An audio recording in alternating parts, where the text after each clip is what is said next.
Copyright. This is something we as YouTubers don't like talking about because it's equal parts frustration and protection, especially for us music YouTubers. But before we get into this, there's two things that we need to define. The first is a copyright claim, and the second is a copyright strike.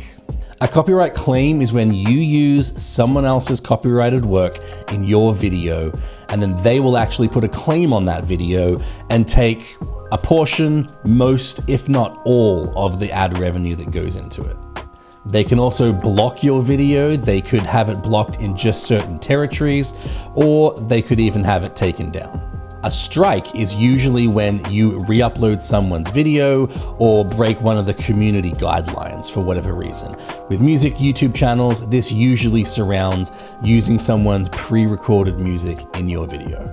Now, of course, the big caveat to copyright law is fair use. Now, we aren't going to get into fair use that heavily in this video. This is not an in-depth look at it, but we'll talk about it a little bit. But how does copyright affect my channel? Pretty much every video I release on the worship portal gets claimed. This means YouTube recognizes that the tune or the backing track is similar or the same as another that has been released, and then they send pretty much all of the ad revenue directly to that person, and they also limit the search results that I get shown in. I don't really mind that much because I'm not doing what I do for the money. There are plenty of other ways that I could be monetizing this that would be much more successful.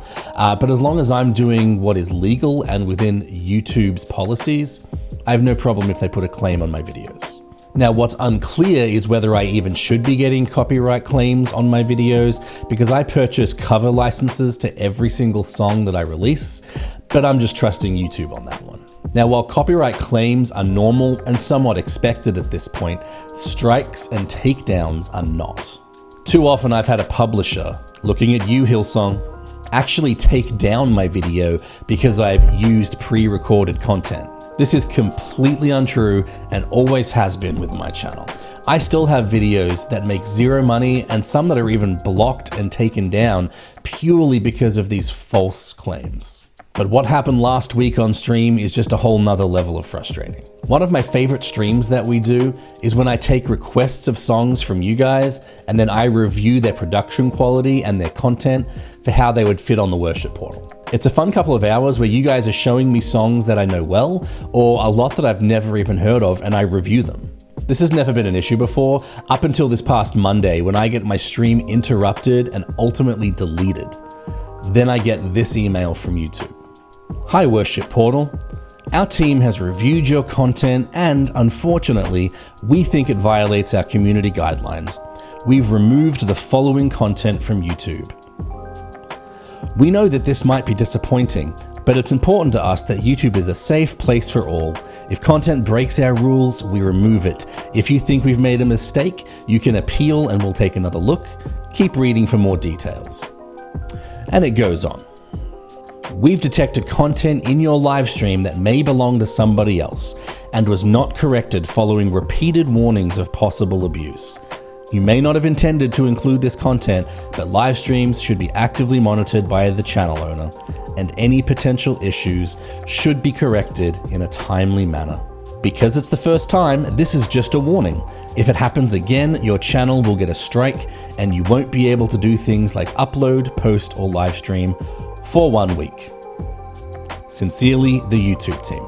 In my understanding of fair use, I'm reviewing these songs that you guys send me. I should get a bunch of copyright claims for my stream, and all of the ad revenue should go to all the original artists and publishers, which is what has happened every time I've done one of these streams. But that's not what happened this time.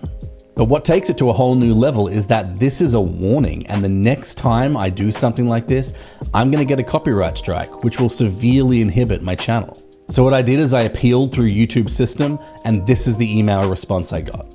Thank you for submitting your video appeal to YouTube. After further review of the content, we've determined that your video does violate our community guidelines and have upheld our original decision.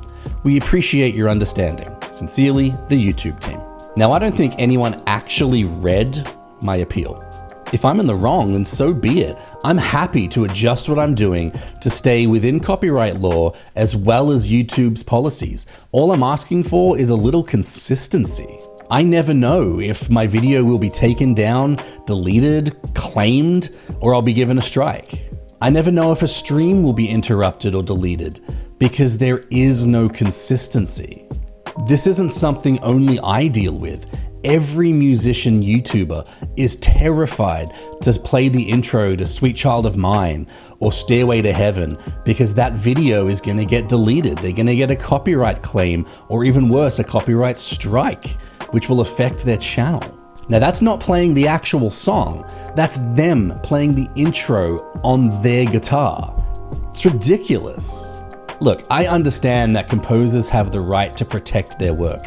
I myself have music on streaming platforms as well as here on YouTube that gets stolen all the time, so I'm very grateful for the protection that Content ID gives you.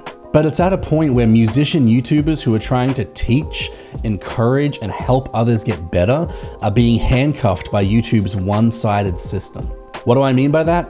Here's an example. Let's say Hillsong claims my cover of So Will I because it uses their pre-recorded music.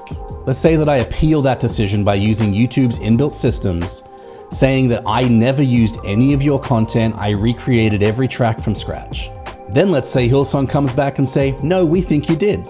At that point, if I appeal one more time and Hillsong comes back again and says, no, you did, I get a strike. Also, that's not a hypothetical situation. That happened on my channel and keeps happening with other videos. This puts all the power in the hands of those who don't listen nor read the appeal. Now, I'm a small-time YouTuber. I know I'm not one of these big guys. I also understand that YouTube's got the horrendously difficult job of applying copyright law that was written in the early 1900s to the digital landscape of YouTube. I'm appreciative of what YouTube has done with Content ID thus far, but the current system inhibits us musical YouTubers who are just trying to teach and be creative and help others by making it all too easy for publishers to have all the power. Ultimately, I would love to talk to somebody at YouTube about all of these issues and maybe bring some insight to others who are having similar issues, but I don't get to talk to someone until I have 100,000 subscribers. So either you guys can help me get to 100,000 subscribers or someone from YouTube can reach out to me, because ultimately I'm afraid to stream on YouTube. I don't want to stream somewhere else. My entire subscriber base is here. I enjoy streaming on YouTube, but the fear of what streaming will do to my channel is just too real. I love what I do for all of you, but this kind of stuff gets in the way of the mission of the channel and really discourages me. So I'm asking YouTube to reach out to me. I, along with every other music YouTuber, need help in understanding what these rules are and why they seem so arbitrary.